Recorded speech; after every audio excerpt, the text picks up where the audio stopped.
I'd like to welcome everyone today, especially John Howard and Jairo Suarez. We're here to discuss helping young men get unstuck. John Howard is a licensed professional counselor working with the Rejoice Counseling Apostolate and the Laetare Group. He's been a part of Rejoice and the Laetare Group since 2024, when he moved back to Texas to join a strong Catholic counseling community. John's thankful to be a part of this month's webinar, and he hopes that it starts discussions with those close to you and your surrounding communities. Jairo Suarez is an LPC associate working with Rejoice Counseling Apostolate and the Laetare Group. Jairo's been part of the Rejoice community since 2022, when he started as a practicum student. Jairo's grateful to be part of this month's webinar and hopes that it sparks conversations with family, friends, and community. We welcome you, John and Jairo.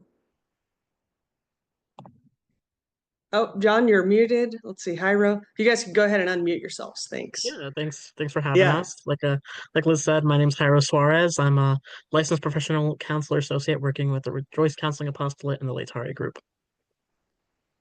very cool. Thanks. John, you want to say anything? Yeah. Yeah, just wanted to second Jairo's intro and great to be here. Look forward to this discussion.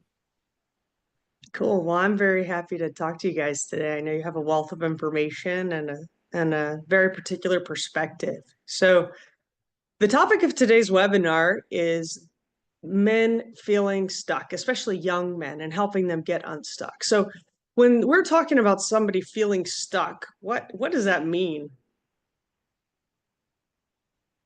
Yeah, so it can mean a couple different things, right? But what I usually see in my counseling work is that it's typically, men, and for the purposes of our presentation, mostly young men kind of who are finding themselves kind of unable to kind of transition to the next phase of their life or feeling stuck in some way regarding, maybe an occupation, maybe they are unsure of what kind of occupation to pursue, or maybe they feel like quite literally stuck in a job that is, you know, making them unhappy or, is not allowing them to meet their needs. But it could also be stuckness in terms of a relationship, maybe, stuck with friendships that are in some way hurtful to them or unfulfilling. Or another really common one that I have seen in my work is, being stuck in some kind of addictive cycle. That could be, something related to a substance or, to a behavior, really any kind of cyclical, repetitive part of their life that is in some way keeping them from feeling like they are making progress in their life. John, you want to add anything? Sure. Yeah, I think I think Jairo covered it well, and I think one thing is, as far as signs that we see a lot in sessions, is isolation, right? That can come as a result of this stuckness, and that can really, sort of speed up that cycle of loneliness, unfortunately. And so I think one of the things, yeah, we'll talk more about today is just kind of signs and ways to directly address that feeling of stuckness, and physically and mentally get these young men moving, and really just helping them restore their true identity and passion in their life. Yeah, you guys brought up so many relevant ways that people can feel stuck. We could emotionally feel stuck, even though maybe there are opportunities out there. You can feel stuck within a relationship that isn't going the way that you want to, stuck in addictive cycles. Definitely that gets us stuck, and we need some help to get out of those, right? Definitely. And then even the lack of basic motivation sometimes sounds like and maybe it's not actually motivation, but it seems on the outside like motivation, right? Yeah. Wow. Well, have you guys worked with any, not that you can give, obviously we're gonna keep confidentiality, no specific examples, but do you have any like composites of what it is to feel stuck, or how somebody might know if a loved one is stuck, those kind of things? Yeah, I think a few things come to mind is just, a loss of direction, a sense of sort of rudderlessness maybe, and trying to find tracks in life. And these are just sort of, again, examples, patterns I've seen. And especially with young men that, they've reported like physical symptoms like fatigue or things that used to, excite them, maybe not as much. And so kind of returning back to, these hobbies or these activities in the community or with family, friends that, again, connected dots of, this gives me joy, right? This gives me some sense of meaning and just being, right? Being in the present moment. I think that's been very helpful in just sort of some of the smaller steps just to get the engine started, if you will, for getting unstuck. So one of the underlying factors is really feeling isolated, it sounds like. Yeah, not having a community Absolutely. to really move you forward or help you move forward. Or wow. Jairo, you want to add anything? Yeah, so a sign I've also seen a lot of, in addition to the ones that John shared, is I've noticed a lot of the young men and men that I work with that kind of feel the stuckness is that it it feels like oftentimes like the days kind of blend together, because there's that directionlessness and that sort of loss of interest, loss of passion, loss of pleasure. It can really feel like it can be very difficult and very challenging to keep the days separate because they all kind of feel the same. They're not really going anywhere. So that might also be a sign, if you are noticing that the days are kind of feeling all blended together, that might be a sign that you're feeling stuck. Oh, that's real practical. Yeah, that's great. Yeah. Um, I kind of wonder if this happens for men. I think it happens for women. It's the thought of I have something in my mind that I know that I want to do or I would like to do. I have an idea that I should be doing something, not that we advocate for using shoulds, right? But and it keeps coming to my mind every single day, but maybe I don't make progress on it or I don't do anything about it. Is that feeling stuck? I'd say for sure that's something that I've definitely heard in the counseling room, that I've heard in Mhm. conversations with men in my life that I've caught myself saying, right? Yeah. And sometimes that can be a helpful thought to interrogate and really, question whether it is, a lack of action on our part or on your part if you're the one thinking it, or, maybe really assessing like, okay, is this feeling of should, is that coming from a genuine desire for whatever it is that the thought keeps repeating? Or is this something that somebody kind of outside of yourself has kind of chosen for you? Mm, okay. Yeah, that's a great Yeah. distinction. Maybe we feel like we should, but we really don't want to. So it's like, why? Hmm. Yeah, that makes sense. Yeah, that makes sense. Well, Yeah. what might oh, go ahead, John. Go ahead. Oh, sorry. Just briefly to add to what Jairo had mentioned there. And I think that this piece of identity, which I'm sure we'll talk more about, and like recognizing, okay, where is that coming from? Where are these longings coming from to do, X, Y, or Z? Yeah, is it like externally motivated or is it internal, right? Is it something like, again, on that identity, that core soul level of, this drives me, right? And it gives me, again, purpose, meaning. And there's, eventually there's probably a self-sacrifice there, right? And so again, those get into I think other themes, but yeah, just recognizing those longings and where that's coming from. And then and again, usually the community can be very helpful in that, right? Whether it's family, friends, mentor, your parish, right? I think these plugging into these places can actually relieve some of that burden for young men and asking, hey, I'm going through this X, Y, or Z. Um, what do what do you suggest? Or just really speaking and being able to have someone to listen can make a huge difference. What are the causes of being stuck, if we can determine any. I don't know. Maybe there's a multitude.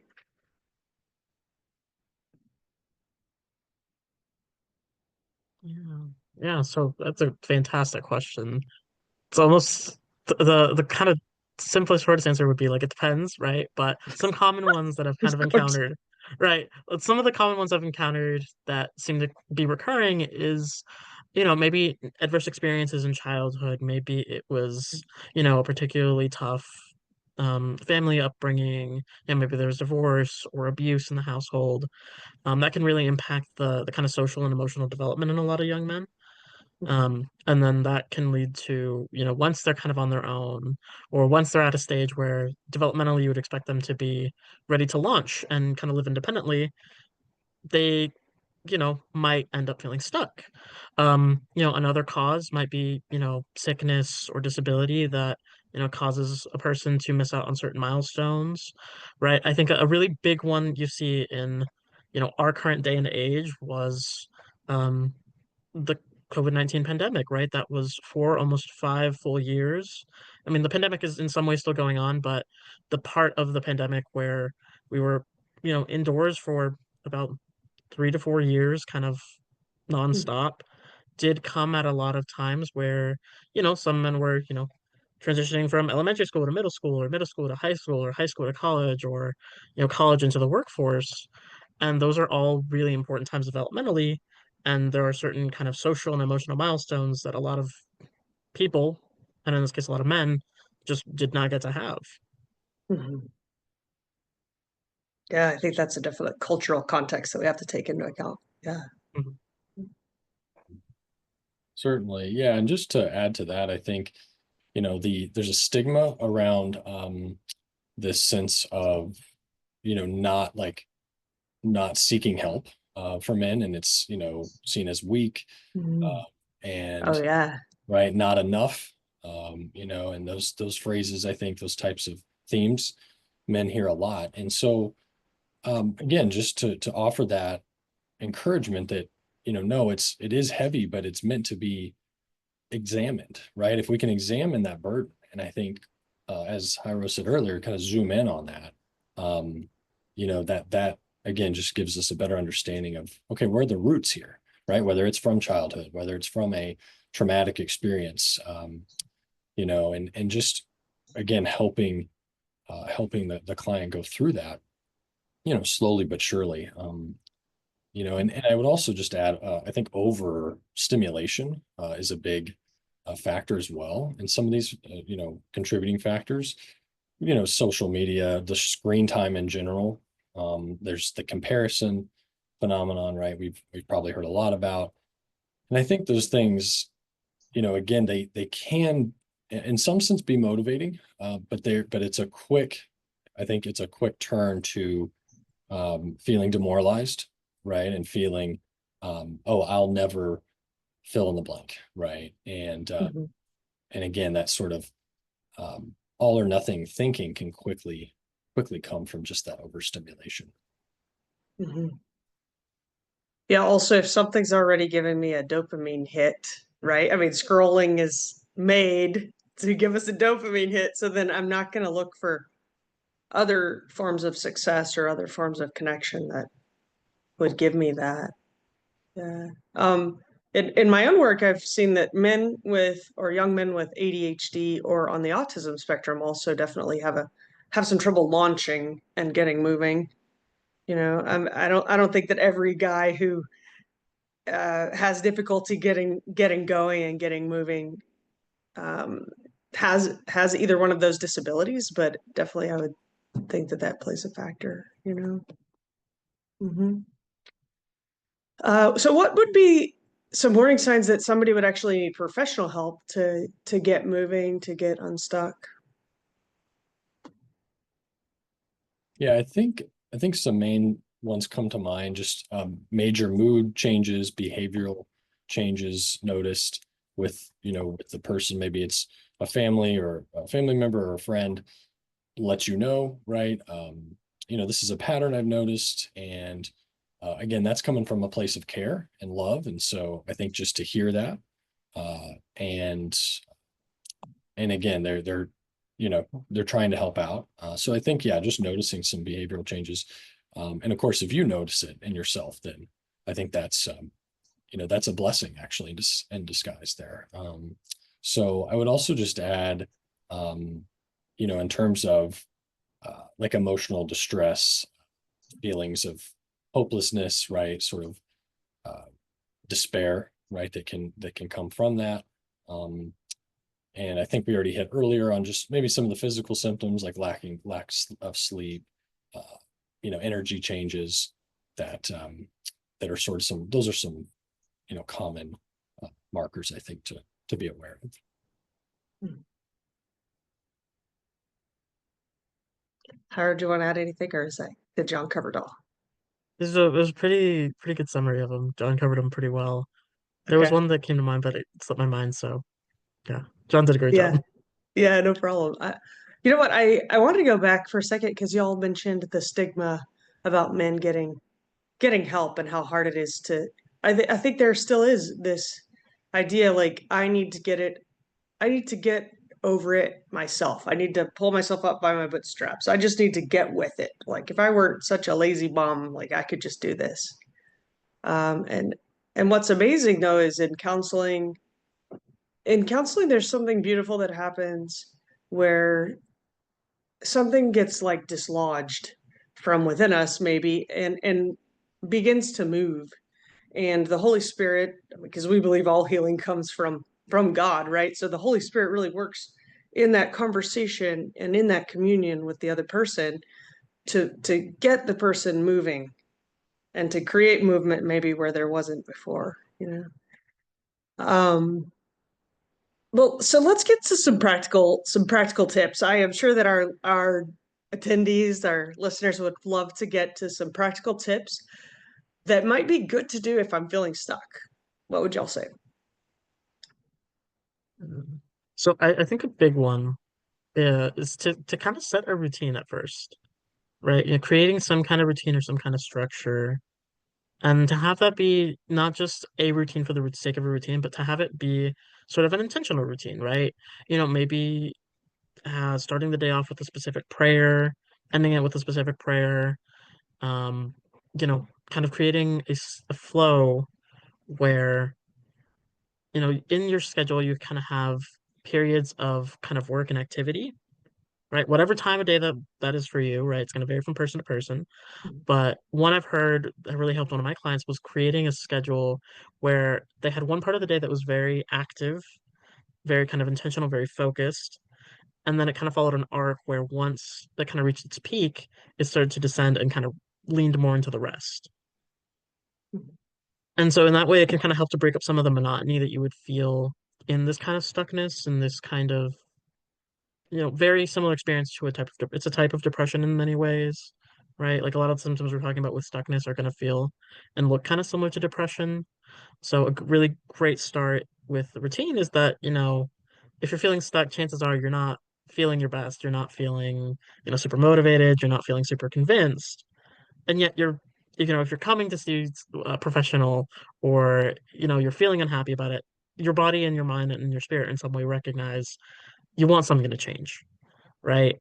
And the great thing about our minds and our emotions is that we can do something that's good for us, even if we don't necessarily buy into it at first. Like we can let the feelings catch up. So you can create Fake a it till routine you for make it. yourself. Yeah, it's almost like faking it till you make it, or it's like doing something for yourself, creating a routine for yourself that okay, maybe you don't buy into it now, maybe it doesn't feel beneficial now, but doing that out of, goodness for yourself in the future, for when you do buy into it, for when you are ready. Kind of like I'm gonna drink one of those nasty green shakes every morning, and just because I think I want to be healthy someday, so maybe it'll help.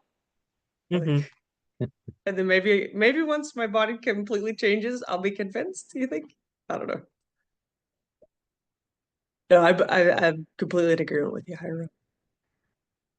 Same here. John? Yeah, that's really well said, Jairo. And I think not a whole lot to add. I think just, on the virtues, I think something that just to kind of zoom in on, something Jairo had mentioned there, and just to say like that routine, there's really grace in the routine, and there's like a giving up to control, right? Like, well, maybe I wanted or I thought about doing, this morning, but this is my routine and this matters. And, especially if there's a prayer involved, right? So there's this immediate turn and, bowing down, right? Out of humility, out of grace, out of obedience, to our Lord, and sort of letting him direct the day.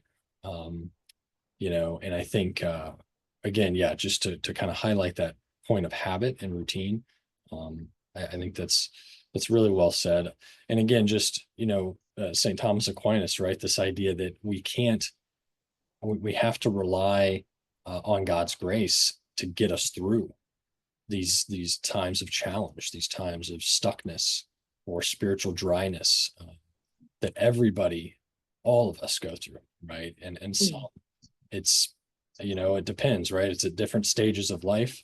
And I think for, especially for young men who are experiencing the stuckness, again, there's this sense of hope amid the waiting, if you will, right? Like, while we're waiting, while we're longing for unstuckness, we can still, um, you know, cultivate this mentality of hope.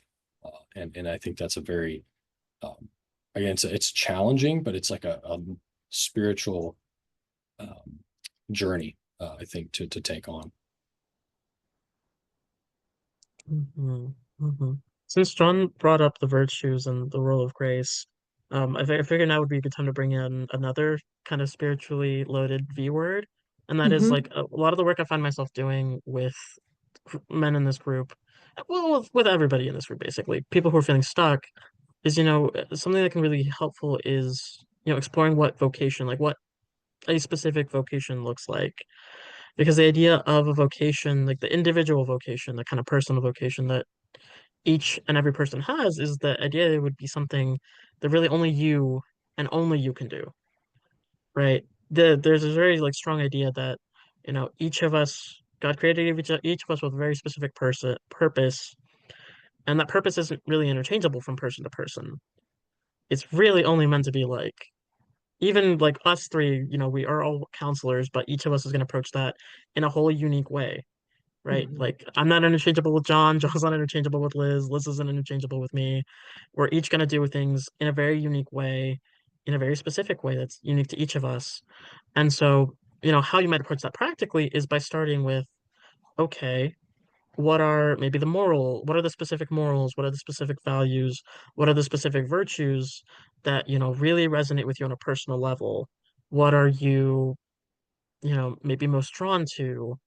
And from there, kind of structuring a life around, okay, how do I live these values in my day-to-day life? Right. And then actually asking yourself, it's a tough question, but an important one is, okay, am I living according to my morals and values? Like, is my day-to-day life, am I putting into practice what I believe? Mhm.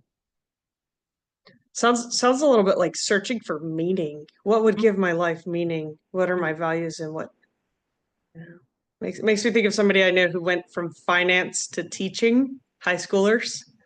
And while it's still a very difficult job, he finds it a lot more rewarding, meaningful, you know. Hmm. Well, any other practical tips for somebody who might be feeling stuck before we move on to maybe things that you shouldn't do?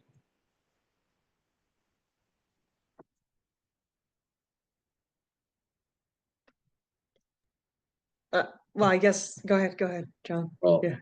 yeah, I think just on the more practical side, um, again, maybe just sort of, if it doesn't start with counseling, maybe just like a self dialogue, like either a journaling or even like bullet point um, lists of, you know areas I'm stuck, right? And be as specific as you possibly can. And again, there's something pretty powerful, I think, just in this motion of writing things down, because our thoughts have to slow down to write or type. And again, very practical, but it's just this muscle movement from our thoughts just kind of continue swirling, and they get moving very quickly, into slowing those thoughts down, right? And it could just be even in our day-to-day actions, you know, walking, to and from the mailbox slower than we did, right? Or through the parking lot, or right. These are little movements, but I think they make a big difference in everything. We start to see more things. We start to appreciate the little, details, right? And again, I think being as specific as we can with where I notice that stuckness is a solid first step practically. Yeah, beginning with awareness, huh? Like, so what am I doing? What do I do during the day? And even that's so counterintuitive, slowing down your day. That's crazy. Yeah. Wow. Okay, well then what would be some things we want to avoid, if anything? Yeah, so I think the conversation around overstimulation is a really important one, right? Because there's a lot of research out there that suggests that too much stimulation, the kind of stimulation we get from having screens present so much, like so very, very much throughout the day, and all the information that can come from that, can be a very valuable tool, but at the same time, that stimulation can really, really affect our dopamine. It can really affect our mood levels. It can really affect our physical health, right? If we're in front of a screen all day and, not moving or not being in nature or not talking to people face to face, all of that can really, really impact our well-being in a very negative way. Um, so yeah, being very, very mindful, I would say, about like how much screen time, or rather, not even just how much screen time, but kind of if you're going to go the route of, having your screen time, which is totally fine, but making sure that you're balancing that out with, in-person interactions, with, taking breaks to move, taking breaks to go outside, taking breaks to, you know, be in prayer, the kinds of things that will nourish, because stimulation will nourish like the mind's interests and like the body's interests to a degree, but it won't really nourish, the social needs or the spiritual needs in quite the same way as some of these other things. Very valid. Yeah. Mm. I'm tempted to tease you because right now we're doing a webinar, right? Like, Yeah. anyway, but yeah, absolutely, completely valid. Yeah, and I think just to kind of, second what Jairo had mentioned there, I think like the DIS, right? Just distraction, isolation, and substances, right? So we want to kind of avoid if anything falls into that, and we start to notice, I'm using one of these categories to escape, right, or to cope, um, then that can be a pretty nasty pattern that develops, and so we want to, yeah, just kind of cut those off at the head. And you know those are where I think, as we said earlier, just reaching out, volunteering, if it's once a week, great, start there, or joining a men's club, Bible study, uh, but I think men have, again, this natural inclination to move, right? Like there's that, and that's even just from Genesis. God, you know, spoke there, and he acted upon, creation, right? He created. And so I think there's this creative instinct. And even if we are feeling stuck currently, the first step is usually, from what I've found, just working with young men, the first step is typically that toughest step, because once we get some tracks in the ground, the momentum slowly but surely starts to move forward. So yeah, distraction, substances, and isolation. I think just avoid those three at all costs. That's a great acronym. Putting it in the chat so we can all remember it. So, any advice for parents? We got about 1 minute left before we move into questions. So, any practical advice for parents? Mhm. One I've noticed is um so young men, like you see with many teenagers, but I think also with like young adults, they really, really appreciate and react well to really honest and raw conversations, Mhm. right? And for a lot of young men who are experiencing that stuckness, some of that comparison can come from like, oh, when my parents were at this age, they were married or they had a family or they had kids or they had moved to another country, right? So there's like even without like bringing the social media piece, like there can be just like a very big comparison at a family level. And so I think, having an honest conversation because we're talking about, kind of late teens into 20s and 30s men, right? Like they're capable of having that conversation with you where you tell them like, hey, you're seeing this, but it was not as easy as it looks, right? Like here was the real struggle. It's like I did this. So like um yeah, that's a big one I've noticed working with families and working with parents and their, late teens, early adult children. So it's kind of that piece, and then also just kind of being, I guess, a little bit aware of the fact that this kind of goes with the cultural component that like the world that a lot of young men are growing up in now is similar to the one that their parents grew up in, but also very different in other ways, right? Like just the big role of like technology as the sort of main social venue, right? Where you meet people, where you meet friends, where you do a lot of your work, where you do a lot of your learning, where you know, um, almost all of life kind of takes place in some regards with technology, almost to a detriment to the in-person stuff because a lot of that has been kind of moved away. Um, it's just kind of being a little cognizant of that, right? Like a lot of people aren't growing up the way that their parents did, where they, you know, got to like after school they would hang out with their neighbors or with their cousins or with other family, right? A lot of the things that we think, a lot of things that parents will say is like, oh, they're spending too much time playing video games after school. It's because in some ways, like that's easy, right? Like you just flip a button and you can talk to your friends. Yep. Yeah, absolutely. I think yeah, just again to briefly add to that, I think, if you see something, say something as a parent, and you are the best experts on your children, like bar none, so there's no that again, that's a God-given gift. And the Holy Spirit is sort of well, very much alive there in those relationships. So yeah, if there's again behavioral changes, major energy level drops, um, isolation, you know, uh, that's lack of sleep. Those are things where, um, and even personality changes sometimes, right? Like maybe a more talkative kiddo is becoming less talkative, or vice versa.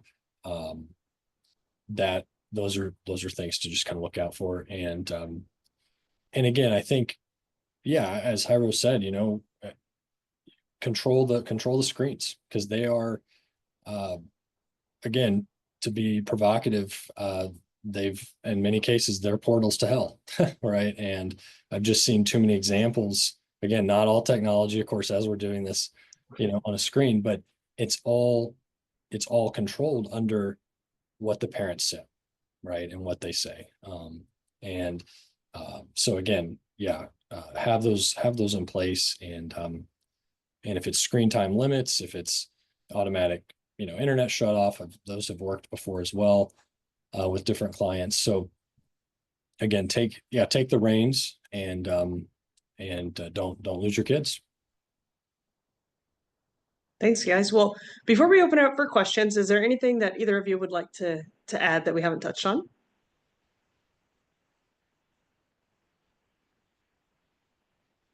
Oh, oh, I know. So one thing we didn't really touch on, but I think is also really important is kind of on the practical side. It goes to the isolation piece, and it goes to John's point about how a lot of young men are motivated to move.